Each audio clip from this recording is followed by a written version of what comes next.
Hello class, good afternoon everyone. Class, अभी तक हमने आपके फर्स्ट एड में फर्स्ट यूनिट और सेकंड यूनिट प्रीवियस क्लासेस में पढ़ी थी। उनमें हमने फर्स्ट एड का इंट्रोडक्शन, फर्स्ट एड के डिफिनीशन, फर्स्ट एड का फुल फॉर्म, फर्स्ट एड की इम्पोर्टेंस, फर्स्ट एड के पर्पसेस, इसके अलावा हमने फर्स्ट एड का स्कोप भी देखा था और फर्स्ट एड की हिस्ट्री के बारे में जाना था। सेकेंड यूनिट जो कि हमारी बेसिक लाइफ सपोर्ट थी, बीएलएस जिसे हम शॉर्ट फॉर्म में कहते हैं। बीएलएस क्या होता है, इसमें कौन कौन से हमारे कॉमनली प्रोसीजर्स आते हैं उनके बारे में हमने जाना था। मेजरली हमने सीपीआर के बारे में डिटेल में जाना था कि सीपीआर किस तरीके का आपका प्रोसीजर है, इसमें हम इसे हम कैसे परफॉर्म करते हैं, किस तरीके से परफॉर्म करते हैं, वो सारी चीजें हमने लास्ट क्लास में जानी थी। और इसके अलावा हमने कार्डियक अरेस्ट के बारे में भी जाना था, जो कि हमारी एक हार्ट की कंडीशन होती है जिसमें हमारा हार्ट पूरी तरीके से काम करना बंद कर देता है। तो इन सभी चीजों के बारे में हमने अभी तक प्रीवियस क्लासेस में जाना था। आज की क्लास में हम जानेंगे आपके थर्ड यूनिट के बारे में। थर्ड यूनिट जो कि है आपकी common emergencies and there management. Common emergencies and there management की अगर हम बात करें अपने यूनिट की, तो बेसिकली कॉमन इमरजेंसीज का मतलब समझे तो कॉमन का मतलब होता है कुछ ऐसी घटना, मतलब कॉमन का मतलब होता है कैजुअल। एक तरीके से कैजुअल जो हम यूजुअली देख रहे हैं कॉमनली, या कोई घटना ऐसा कॉमनली कॉज हो रही है, ठीक है, वो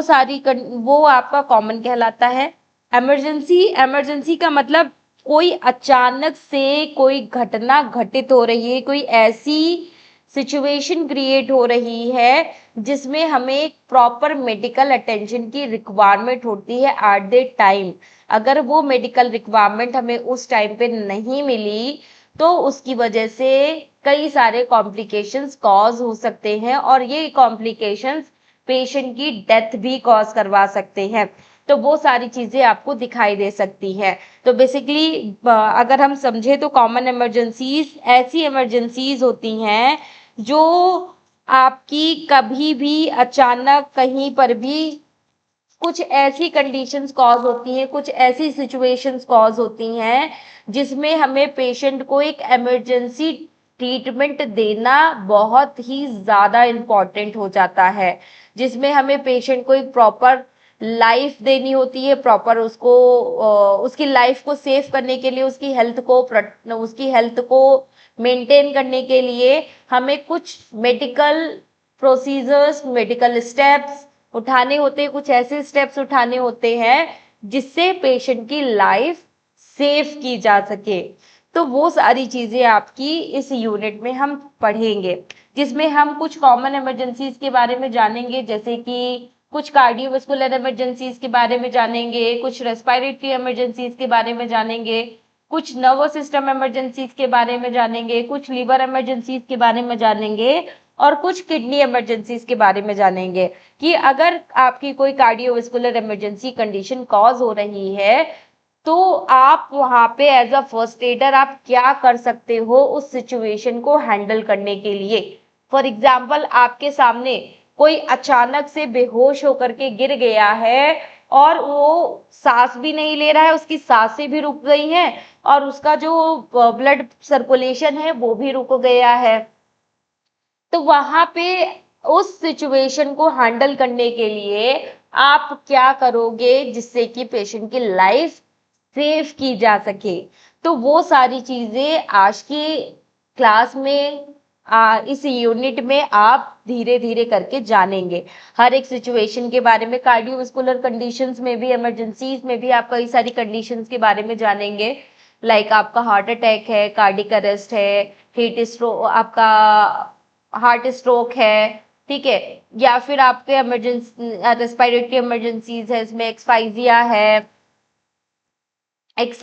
है आपका, या फिर आपका सफोकेशन है।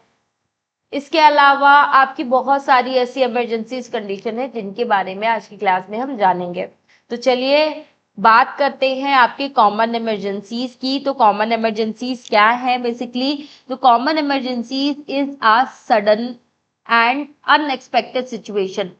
अब कॉमन इमरजेंसीज बेसिकली आपकी अचानक से घटित होने वाली अनएक्सपेक्टेड सिचुएशन होती है जिसकी हमें कोई उम्मीद नहीं थी। ऐसी बिना उम्मीद के एक सिचुएशन जब आपकी क्रिएट होती है, एक अचानक से बहुत गंभीर सिचुएशन क्रिएट होती है, तो उसको हम कॉमन इमरजेंसी बोलते हैं। दैट जो जिसमें क्या होता है, पर्सन की जो लाइफ होती है, पर्सन की जो हेल्थ होती है और उसकी सेफ्टी वो डिस्टर्ब हो जाती है, जिसमें उसको एक प्रॉपर इमीडिएट मेडिकल अटेंशन की रिक्वायरमेंट होती है, उसकी लाइफ को सेव करने के लिए, उसकी हेल्थ को मेंटेन करने के लिए और उसकी सेफ्टी के लिए हमें एक कॉमनली हमें जो है मेडिकल अटेंशन की ज़रूरत होती है, एक फर्स्ट एड ट्रीटमेंट की ज़रूरत होती है, जो कि ये इमरजेंसी सिचुएशन को क्या करेगा, हैंडल करेगा और आपके सीरियस कॉम्प्लिकेशन से आपके बचाएगा, आपकी डेथ कॉज होने से आपको रोकने का काम करेगा। तो वो सारी चीजें आपको दिखाई देती हैं जिसमें आपको ये सारे बेनिफिट्स दिखाई देते हैं कि पेशेंट को हम एक हॉस्पिटल शिफ्ट करने से पहले या किसी डॉक्टर को हैंडओवर करने से पहले हम उसकी इमरजेंसी सिचुएशन को हैंडल करते हैं एज अ फर्स्ट एडर, और उसकी जो भी अनहेल्दी चेंजेस हमें दिखाई दे रहे हैं उसको मैनेज करने का काम करते हैं। क्योंकि अगर हमने उस सिचुएशन में पेशेंट की ट्रीटमेंट में डिले किया तो उसकी वजह से पेशेंट की जान भी जा सकती है। तो पेशेंट की लाइफ को सेव कराने के लिए हम वहां पे एज अ फर्स्ट एडर कुछ इमरजेंसी स्टेप्स को फॉलो करेंगे जिससे हम पेशेंट की लाइफ को सेव करा सके। ठीक है। A common emergency is an accidental or illness। Common emergencies आपकी कोई एक्सीडेंट हो सकती हैं या इलनेस कोई बीमारी हो सकती है। फॉर एग्जाम्पल आप कहीं ट्रैवलिंग कर रहे थे, ट्रैवलिंग करते समय आपकी गाड़ी का एक्सीडेंट हुआ और आप वहां पे बेहोश होकर के गिर गए और आपका कोई कट लग गया या कोई बॉडी का पार्ट रैप्चर हो गया, फट गया, जिसकी वजह से बहुत ज्यादा सीवियर ब्लीडिंग हो रही है। तो एक तरीके से आपकी वो बॉडी से आपके ब्लड को लॉस कर देगी और जब ब्लड बहुत ज्यादा लॉस हो जाएगा तो उसकी वजह से आपको शॉक के सिम्टम्स दिखाई देने लगेंगे। और जब शॉक के सिम्टम्स दिखाई देने लगेंगे इसका मतलब ये है कि ये एक आपकी इमरजेंसी सिचुएशन हो जाती है, एक लाइफ थ्रेटनिंग कंडीशन हो जाती है जिसमें पेशेंट की डेथ होने के चांसेस बहुत ज्यादा बढ़ जाते हैं। ठीक है। तो ये कॉमन इमरजेंसीज आपका कोई एक्सीडेंट भी हो सकता है, कोई इलनेस कोई बीमारी भी हो सकती है, कोई कार्डियोवास्कुलर बीमारी भी हो सकती है, जैसे कि आपका हार्ट अटैक हो गया, कार्डियक अरेस्ट हो गया, ठीक है, या हार्ट स्ट्रोक हो गया, या फिर पेशेंट अनकॉन्शियस हो गया, या फिर उसको सफोकेशन हो रहा है, या फिर कोई भी इमरजेंसीज ऐसी जिसमें हमें पेशेंट को एक तुरंत इमीडिएट तुरंत मेडिकल अटेंशन देना होता है जिससे कि पेशेंट की लाइफ हम सेव कर सके। Emergency can occur at the any time. ये इमरजेंसी कंडीशन कभी भी किसी भी टाइम घटित हो सकती है। एनी प्लेस, किसी भी प्लेस पे कॉज हो सकती है, सच एज कहीं घर पे या स्कूल्स पे या वर्किंग प्लेस पे आपकी कॉज हो सकती है, या रोड के किनारे भी आपकी कॉज हो सकती है। इन पब्लिक एरियाज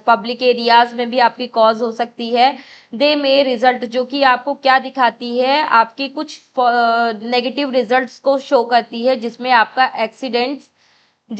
एक्सीडेंट की वजह से इंजरीज आपको बहुत सारी इंजरीज आपको आ जाती हैं, या फिर अचानक से आपकी बहुत ज़्यादा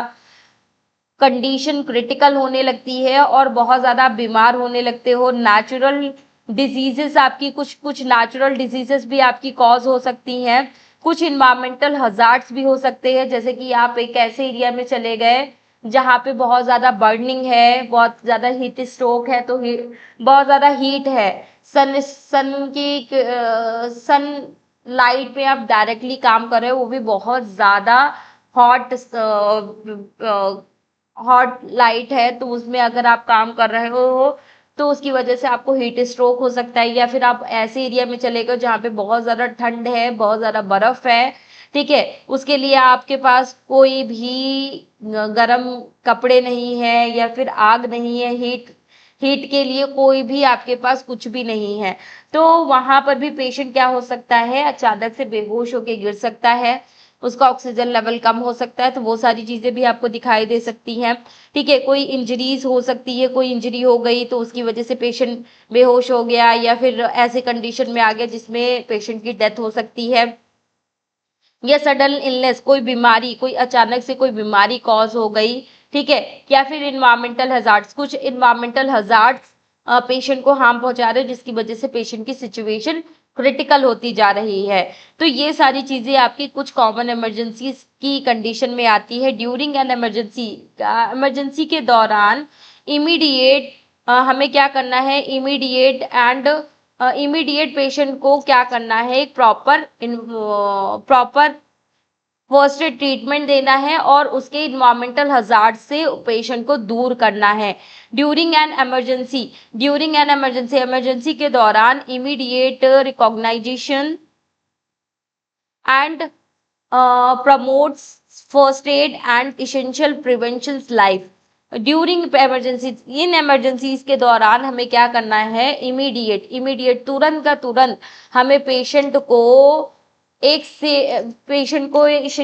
फर्स्ट एड ट्रीटमेंट हमें प्रोवाइड करना है जिससे कि हम पेशेंट की लाइफ को सेव कर सके, बचा सके, एंड पेशेंट की आगे कोई कॉम्प्लिकेशंस ना हो, उससे हम पेशेंट को बचा सके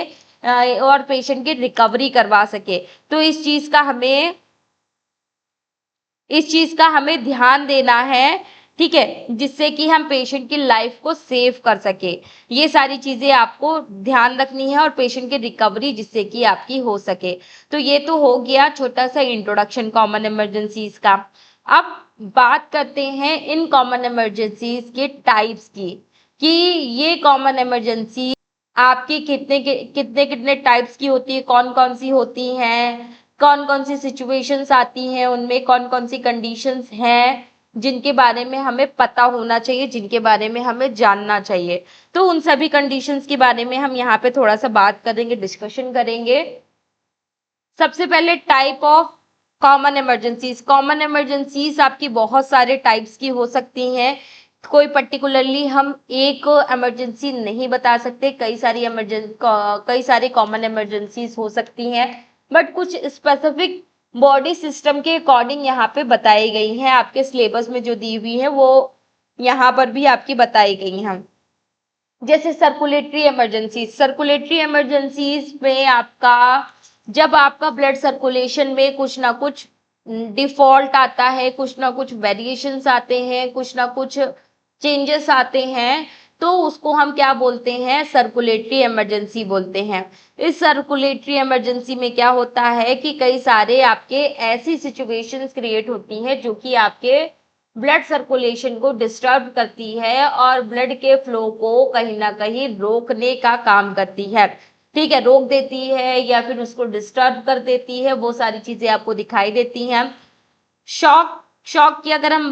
सर्कुलेटरी इमरजेंसी की बात करें तो इसमें आपकी कुछ ऐसी इमरजेंसीज हो सकती है, लाइक जैसे कि आपका शॉक है, इलेक्ट्रिक शॉक है, या फिर आपका जो है फेथिंग है, या फिर आपका हार्ट अटैक है, या आपका कार्डियक अरेस्ट है, या फिर आपका एनाफाइलेक्टिक शॉक है। ये कुछ इमरजेंसीज कंडीशन जो है आपके कार्डियोवास्कुलर इमरजेंसी कंडीशंस में आती है जो कि आपके ब्लड सर्कुलेशन को कहीं ना कहीं डिस्टर्ब करती हैं, ब्लड सर्कुलेशन को रोकती हैं या फिर स्लो डाउन कर देती, वो सारी कंडीशंस आपकी रहती हैं। इन कंडीशंस में कुछ कंडीशंस आपके सिलेबस के अकॉर्डिंग दी हुई हैं जिनके बारे में मैं आप लोगों को डिटेल में बताऊंगी, ठीक है। इसके अलावा अगर हम बात करें आपके जैसे शॉक है, इलेक्ट्रिक शॉक है, तो आपने देखा होगा कभी अचानक से, ये बेसिकली एक लाइफ थ्रेटनिंग कंडीशंस होती हैं। शॉक आपकी लाइफ थ्रेटनिंग कंडीशन होती है जिसमें क्या होता है, आपकी बॉडी में आपकी बॉडी को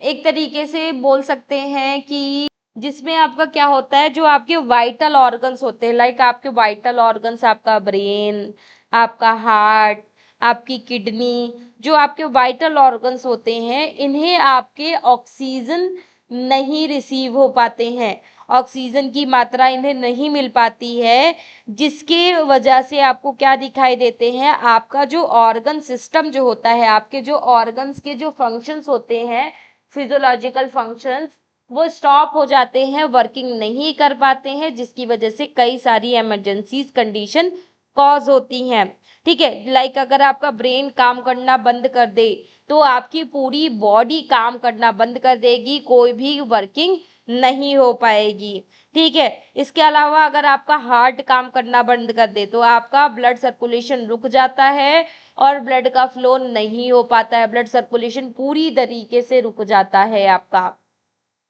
जिसकी वजह से आपकी बॉडी में जो ऑक्सीजन का जो ट्रांसपोर्टेशन हो रहा है वो भी नहीं हो पाता है, जिसकी वजह से आपको बहुत ज़्यादा हार्म पहुंचता है। तो वो सारी सिचुएशंस भी आपको दिखाई देती हैं। ठीक है, इसके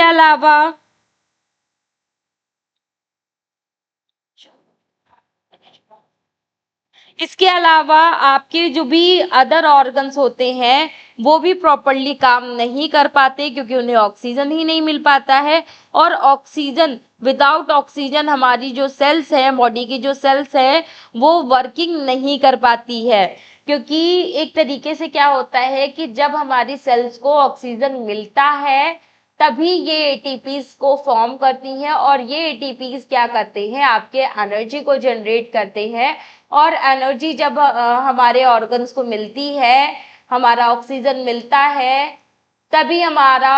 बॉडी का सिस्टम काम कर पाता है, क्योंकि हमारे ऑर्गन्स क्या है, हमारी छोटी छोटी सेल्स से ही मिलकर के बने हैं। छोटी छोटी सेल्स हमारे टिश्यू को बनाती हैं, और टिश्यू मिलकर के हमारे ऑर्गन को बनाते हैं, और ऑर्गन मिलकर के हमारे ऑर्गन सिस्टम को बनाते हैं। इसलिए अगर हमारे ऑर्गन्स को ऑक्सीजन की मात्रा ना मिले तो ऑर्गन अपने काम करने बंद कर देते हैं, अपने वर्किंग को स्टॉप कर देते हैं। तो इस वजह से हमारी वर्किंग के लिए हमारा ऑक्सीजन का होना बहुत ज़्यादा ज़रूरी है। तो इसका मतलब,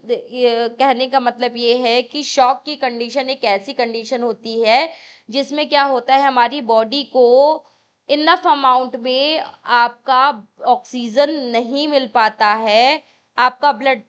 नहीं मिल पाता है, आपको ऑक्सीजन नहीं मिल पाता है, जिसकी वजह से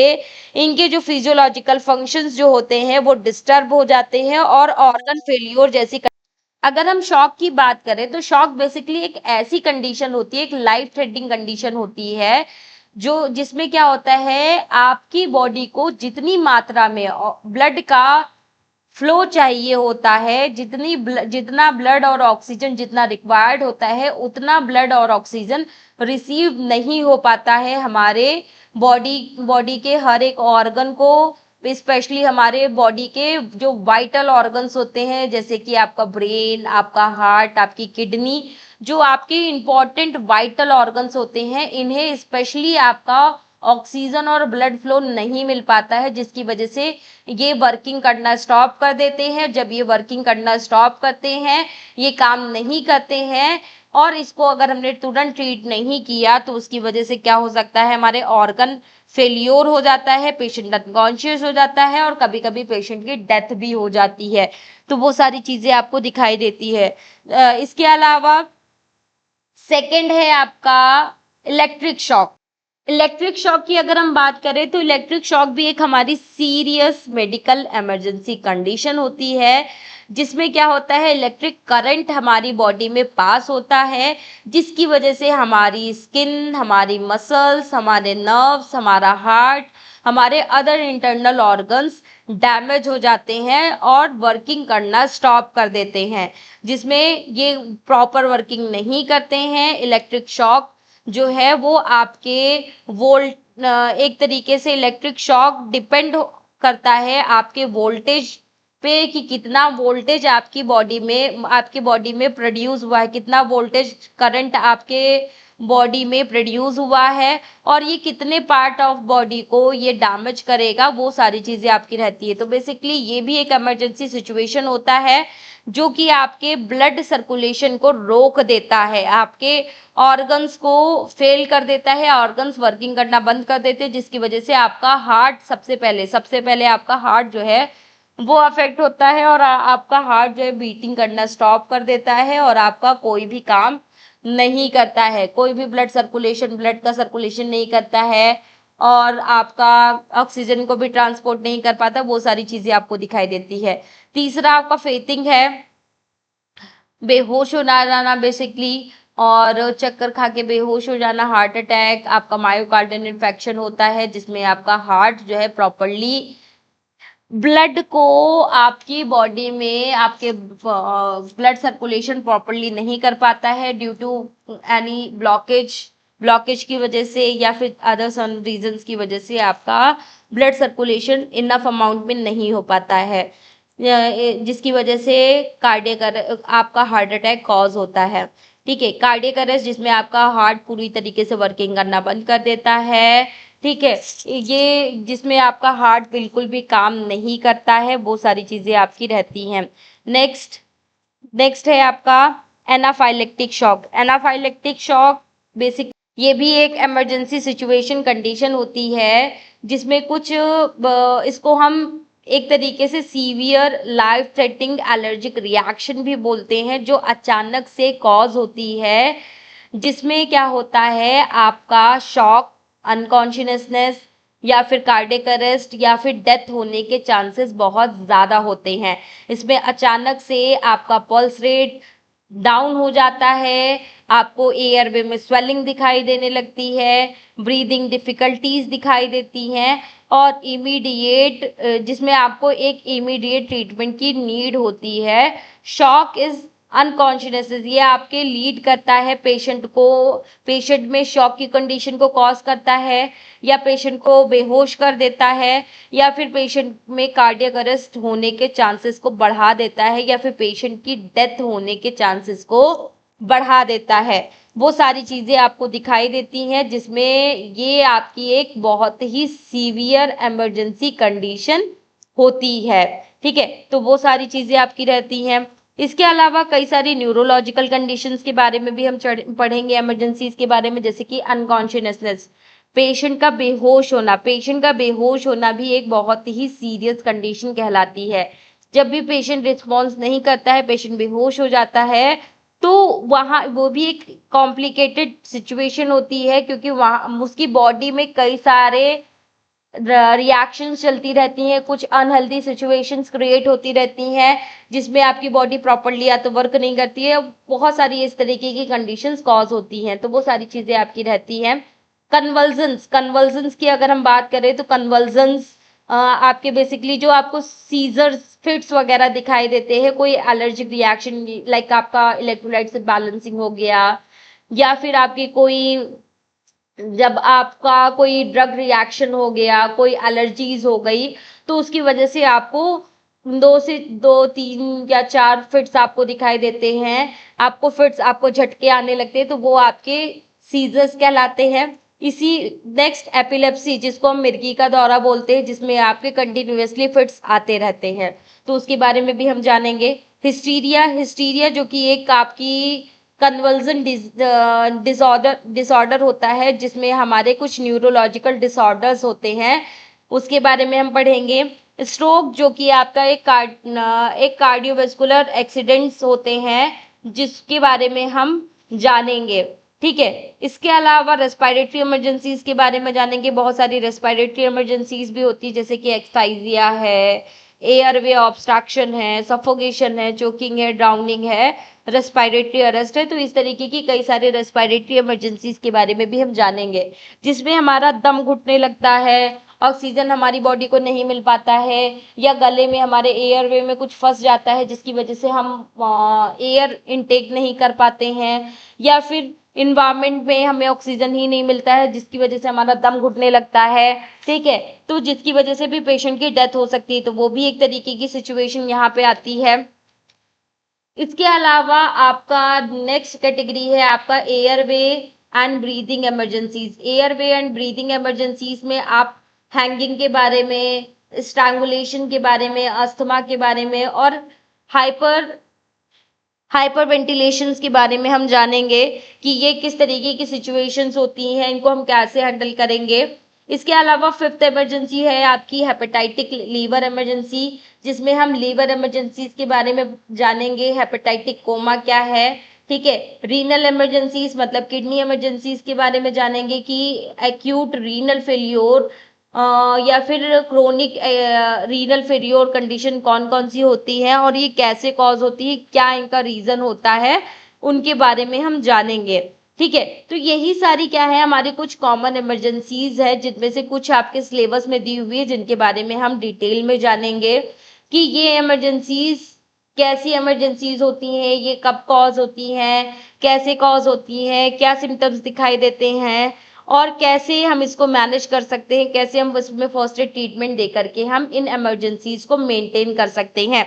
तो इन्हीं सारी कंडीशंस के बारे में हम एक एक करके इस यूनिट में जानेंगे और पढ़ेंगे कि हमारी इन सिचुएशंस में हमें किस तरीके से इन्हें मैनेज करना है और किस तरीके से इन्हें मेंटेन करना है। उन सभी चीज़ों के बारे में हम इस यूनिट में आपका एक एक करके जानेंगे। इसके अलावा कॉमन इमरजेंसीज इंक्लूडिंग सडन अचानक से कोई इलनेस या कोई इंजरी जब कॉज होती है, जैसे लाइक कार्डियक अरेस्ट कॉज हो गया या आपका रेस्पिरेटरी डिजीज कोई कॉज हो गई या ब्लीडिंग कॉज हो गया या फिर आपका फ्रैक्चर हो गया, बोन फ्रैक्चर हो गई या फिर आपका बर्निंग कॉज हो गया या फिर आपकी पॉइजनिंग कॉज हो गई या फिर आपकी चोकिंग कॉज हो गई या फिर इलेक्ट्रिकल शॉक कॉज हो गए, फेथिंग कॉज हो गई या फिर सीजर्स हो गए या आपके स्ट्रोक